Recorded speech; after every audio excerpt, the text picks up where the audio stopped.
Question 8 says the net of a triangular prism is shown below. What would the surface area of the figure be?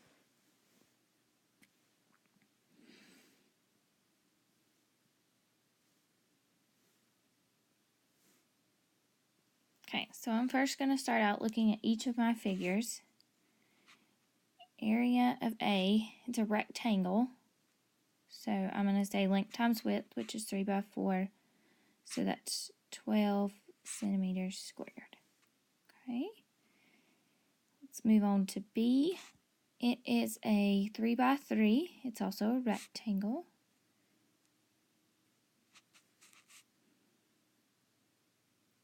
Area of C, it's a rectangle, so length times width, 5 times 3, which is 15 centimeters squared.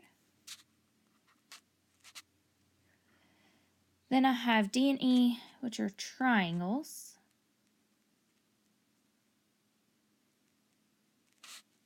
So that's base times height divided by 2.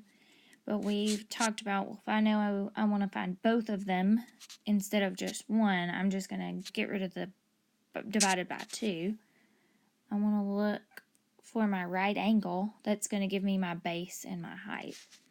My base is going to be this bottom side here. So that's 3. The height is on the right angle at 4.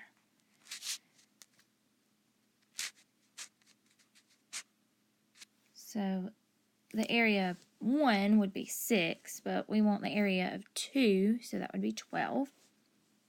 And then we need to add it all together. And we end up with 48